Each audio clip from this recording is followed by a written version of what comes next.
Salut à toi, on se retrouve encore une fois dans un petit coin nature. On va discuter dans cette vidéo de l'édition Parcoursup 2023. Je vais me poser dans le petit coin de verdure juste derrière moi. On va discuter, on y va, let's go. Bon, juste avant de parler du sujet à proprement parler de Parcoursup, j'avais juste envie de passer un petit message pour remercier en cette fin d'année scolaire 2022-2023 tous les élèves qui régulièrement m'envoient des messages, soit pour me partager les réussites, soit pour remercier du contenu mis à disposition sur ma chaîne YouTube. Les messages que je reçois en commentaire des vidéos, les messages que je reçois sur Instagram, les messages de remerciement sur Discord. Merci à vous de me partager toutes ces gratitudes, ça fait plaisir parce que du coup on se sent utile dans ce qu'on fait. Également un remerciement à Alan pour avoir mis enfin l'application Benjamin Connaissance, les fiches synthèse sur App Store. Alors l'application était disponible sur Play Store jusqu'à présent et pareil vous avez été très nombreuses et nombreux à demander à ce que l'application migre sur App Store également. Donc tous les élèves qui sont en première et qui veulent aller chercher l'application pour bosser avec leurs iPhones, maintenant c'est possible, let's go. Alors Parcoursup 2023, qu'est-ce que c'est que cette merde? Et oui, Parcoursup c'est quoi? Parcoursup c'est de la sélection, Parcoursup c'est de l'arbitraire un petit peu, Parcoursup c'est de la déception, Parcoursup c'est également de la joie. Alors au moment de la sortie des résultats Parcoursup cette année, j'ai fait un sondage sur mon Insta et j'ai demandé aux élèves s'ils étaient satisfaits ou pas de leurs résultats. Et ben c'était sans surprise que la moitié, exactement 50% étaient satisfaits et 50% n'étaient pas satisfaits de ce qu'ils avaient obtenu ou pas obtenu sur Parcoursup. Donc voilà, c'est quoi cette merde Parcoursup? En fait cette merde c'est tout simplement la vraie vie, c'est le monde en dehors du monde des bisounours, c'est la réalité, tu vois, c'est le real game, c'est la sélection, c'est de l'arbitraire encore une fois comme je t'ai dit, parce que dans la vraie vie, dans la vie professionnelle, bah t'as que de la sélection en fait, hein. C'est que ça, t'as de l'arbitraire aussi un petit peu parce que des fois tu déposes ton CV et puis t'as exactement les mêmes compétences à faire valoir que l'individu B et toi t'es pas pris et l'individu B il est pris. Pourquoi ça? Va savoir. Il y a un peu d'arbitraire dans l'histoire, mais c'est ça la vraie vie en fait. Et Parcoursup ça représente vraiment ça. Donc quelque part Parcoursup c'est une réussite parce que Parcoursup ça te fait découvrir le monde réel. Et ça il faut vraiment en être conscient les amis, le monde réel ça ressemble à ça. Alors dans le monde réel pour faire sa place il faut avoir des compétences et pour avoir des compétences et ben il faut pas se réveiller la veille pour le lendemain. Par exemple si tu es déçu sur Parcoursup et ben peut-être tu t'es réveillé trop tard et peut-être t'as pas pris soin de préparer ton dossier suffisamment tôt. Je vais te parler d'un élève un peu plus tard dans la vidéo, je voulais aussi profiter de cette vidéo pour féliciter un élève personnellement. Je vais te parler d'un élève qui représente vraiment ce qu'est l'anticipation à mon sens quand on est élève au lycée. On va en parler un petit peu plus tard. Donc oui voilà, peut-être t'es déçu parce que tu t'es réveillé un peu trop tard et t'as pas suffisamment anticipé. Peut-être t'es déçu parce que t'as visé trop haut. Alors pour le coup des fois on dit c'est bien de viser trop haut parce que ça permet de pas réaliser trop bas. Mais parfois faut être réaliste aussi. Tu vois, si t'as mis que des voies de post-bac qui sont à sélection très hard, genre les grosses prépas, tu sais, bien connues, Louis le Grand, Henri IV, etc.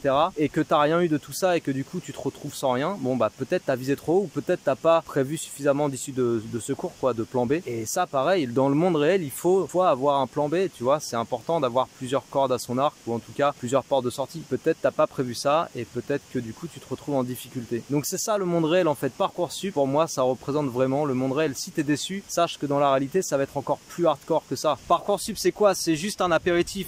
Les choses sérieuses, ça commence après. Et le monde réel, la vie réelle, ce qui se passe vraiment dans le monde professionnel, ça ressemble vraiment à ça. De la compétition, de la sélection, de l'arbitraire. Il faut anticiper, il faut programmer, il faut être discipliné. Parfois, il faut mettre un gros coup de boost avec de la grosse motivation. Voilà, c'est ça le monde réel si tu veux. Si t'as été déçu de Parcoursup, attention, parce que le monde réel va peut-être te décevoir encore plus que ça. Donc si t'écoutes cette vidéo et que t'es en première par exemple, ou que t'es en seconde encore mieux, et que tu te poses la question c'est quoi anticiper? Bon, anticiper ça veut dire qu'il faut que tu donnes le maximum d'efforts, le maximum de discipline de travail pour avoir des très bons bulletins, pour avoir des très bonnes notes, des très bonnes appréciations. Et je vais te donner un exemple de ça tout de suite. Je vais te donner un exemple d'un élève qui m'a partagé ses bulletins du premier semestre et deuxième semestre de première. C'est un élève, il m'a juste contacté sur Insta et d'ailleurs si tu veux me rejoindre sur Insta c'est avec grand plaisir. Il m'avait contacté sur Insta pour me partager des bonnes notes. Comme je disais au début de vidéo, je remercie tous les élèves à chaque fois qui me partagent leurs bonnes notes, leurs bons résultats, leur progression, etc. Lui m'avait partagé des bons résultats et à un moment donné je lui ai fait une petite session sur Zoom avec un collègue à lui pour évaluer le niveau en physique et en maths. On avait fait physique et maths et c'était des très bons niveaux de toute façon, donc ils sont aptes à passer en terminale, tu vois. Et la dernière fois il m'a envoyé son bulletin et ça fait vraiment plaisir de lire des bulletins comme ça, tu vas vite comprendre pourquoi. Typiquement c'est le genre d'élèves sur lesquels je miserais sans aucun problème si je devais miser sur des élèves. Alors je vais te lire quelques appréciations, on va en partager quelques-unes, tu vas voir. Premier semestre, je vais essayer d'afficher ça à l'écran, mathématiques,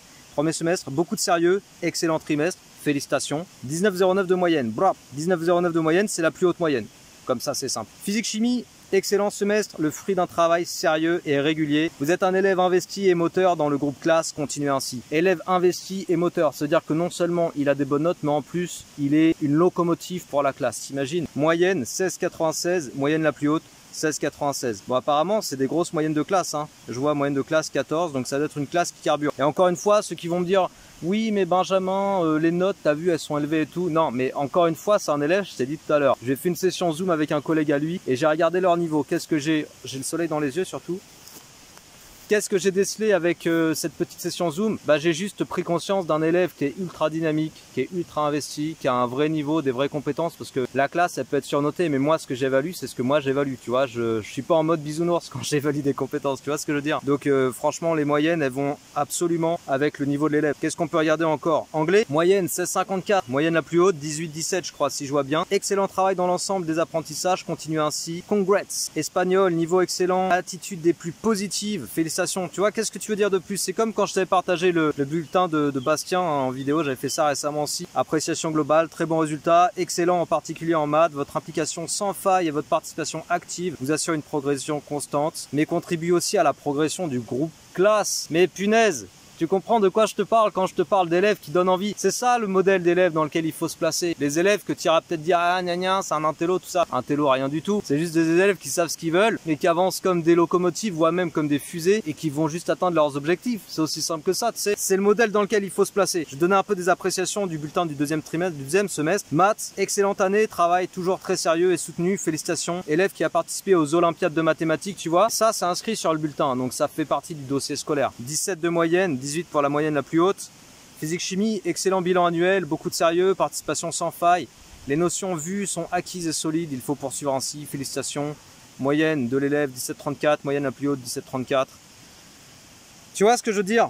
Ce que je veux dire, c'est que des élèves comme ça, ils sont dans un mood tellement discipliné, tellement sérieux, que c'est clairement des élèves qui vont aller percer et qui vont réussir à atteindre leurs objectifs. Tous les élèves dont je te parle en général, pour te présenter leur bulletin, pour te présenter les appréciations, pour te présenter leur niveau. C'est des élèves qui atteignent leurs objectifs. Les retours que j'ai derrière, c'est des élèves qui arrivent à rentrer dans leur filière. Ils vont aller faire architecture, ils vont aller faire filière veto, ils vont rentrer dans telle ou telle école d'ingé, ils vont rentrer dans telle ou telle prépa prestigieuse. Ils vont pas être déçus, tu vois, parce qu'ils se sont donné les moyens, ils se sont pas réveillés trop tard. Donc voilà, le maître mot, je dirais ça dans la plupart des vidéos de motivation et de discipline, si tu les écoutes sur ma chaîne, le maître mot, c'est l'anticipation. C'est très simple comme mot, plus t'anticipes, et la discipline qui va avec, plus tu anticipes, plus tu vas pouvoir aller vers des bons résultats. Pour les élèves qui sont en première et qui veulent anticiper le programme de physique chimie terminale, même chose, il faut le faire avant la rentrée de terminale. Tu peux le faire par différents moyens. Si t'as pas un rond en poche, tu prends les bouquins disponibles sur internet, tu prends ton cerveau, tu prends du temps de ton planning et tu bosses, tu te poses ta discipline, tu poses ton emploi du temps, tu poses ta régularité et tu fais ça tranquillement. Ça va te prendre du temps, c'est sûr, parce qu'il faut que tu saches où est-ce qu'il faut mettre l'accent, etc. Mais tu anticipes, tu vas bosser, tu vas récolter les fruits de cela. Si tu veux pas passer du temps à faire ça tout seul, tu regardes ma formation Booster SPC 2023 et tu rentres dans mon groupe constitué déjà de 22 ou 23 élèves, je crois. Il reste quelques places et tu vas pouvoir bosser avec régularité et discipline sur tous les mois d'été, juillet, août, pour préparer et découvrir 80% du programme de physique chimie terminale. Mais c'est clairement la chose à faire, anticiper ce programme de physique chimie terminale si tu passes en terminale et que tu veux vraiment avoir des bonnes notes en physique chimie en terminale. C'est très important. Si tu écoutes cette vidéo et que tu projettes d'avoir un bon dossier pour pas galérer sur Parcoursup en 2024, si tu veux faire partie des élèves qui sont contents du résultat qu'ils auront sur Parcoursup en 2024, tu dois pas commencer à choper des bonnes notes la veille du bac. Faut que tu aies des bonnes notes dès le mois de septembre. Surtout si t'as pas eu des super bons résultats en première, et si tu as eu des bons résultats en première mais que tu veux continuer avec des très bons résultats en terminale, il faut que tu anticipes le programme parce que ça va trop vite en terminale. Donc voilà, pour finir cette vidéo, Parcoursup, ça te donne un petit aperçu du monde réel avec la sélection, avec le fait de récolter ce que tu sèmes, tout le travail de préparation, d'anticipation, etc. Avec un peu d'arbitraire parce que des fois tu sais pas trop comment ça se passe, c'est une usine à gaz. Et dans le monde réel, dans le monde de la sélection professionnelle, parfois c'est aussi une usine à gaz. Donc c'est un petit peu ça le monde réel, c'est beaucoup plus hardcore que Parcoursup en vérité. Ne t'attends pas à ce que le monde réel ça corresponde au monde des bisounours, c'est pas du tout ça. Prépare-toi à la vraie vie, sinon tu risques fortement d'être déçu. Voilà, j'espère que cette vidéo t'a plu. Si c'est le cas, partage, diffuse, n'oublie pas de t'abonner à cette chaîne, ça fera toujours plaisir. Même si tu n'es plus en terminale, même si tu t'apprêtes à décoller, je compte vraiment sur tous les élèves pour s'abonner, partager, diffuser. Les amis, prenez soin de vous. Bon début de vacances pour ceux qui s'apprêtent déjà aux vacances. Bel été à vous tous et à vous toutes. Et on se dit à très bientôt. Ciao!